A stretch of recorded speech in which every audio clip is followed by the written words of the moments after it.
Idris is so nice that even if I wanted to be upset with him when the camera stopped rolling, I absolutely could not be.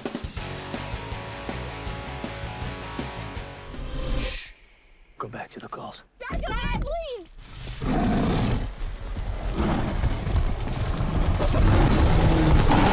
Well, you get to work with Idris. I'm sure everyone's been asking about what it's like working with Idris, but were you watching the actor taking cues, taking tips away when you see him in action? I was literally learning so much from him. So not only is he an amazing actor, but he asks questions all of the time. He's like, oh, how are you doing this with the camera? And he's figuring things out behind the scenes. So I'm like literally watching him figure out how to do all these other things, which I thought was really cool. Yes, I agree with Iyanna on that. Well, extending on that, Iyanna, you have to be angry with your dad. Yes. So for you, did you want to go method and stay angry at Idris off camera? Or, how did you go between, because you want to be nice to the actor, right? Idris is so nice that even if I wanted to be upset with him when the camera stopped rolling, I absolutely could not be. So it's like when I was in it, I'm just like, ooh, and I would just find things about him that I'm like, okay, I'll just act like I don't like this about him. Maybe the way he like speaks or something that would just drive me crazy. Of course, I'm like making this stuff up as I go. But all of that made me like really, despise my dad and have like these real emotions. But when the cameras were cut, I'm like, we're back laughing and we're back having fun because he's just that guy. You can't help it.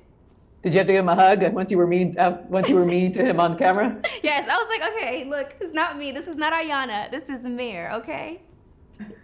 And it's actually really funny because Iyanna, I even saw her. She would actually try to sit there and be mad on purpose, and then out of nowhere, Mr. O will be like, hey, I gotta tell you a quick joke. And then it will be one of the most corniest jokes though, but she would end up busting out laughing and we could never, ever, ever stay in character sometimes. When you're around Idris and Leah, you cannot just be mad at them forever. You can't. Okay, so this movie would probably do what Jaws did for people who don't want to go in the ocean, right? So is this gonna scare people off a safari? And would you take a safari after watching this movie?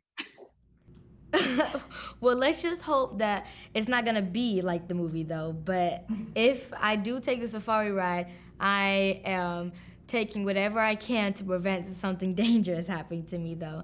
But yes, I would love to go on another safari ride though, because this is a movie. But if something does happen like that, I'm pressing the gas as fast as I can though. I definitely want to go on more safari rides. And I think that the cool thing about this movie, or the message that this movie is really sending too, is don't mess with nature.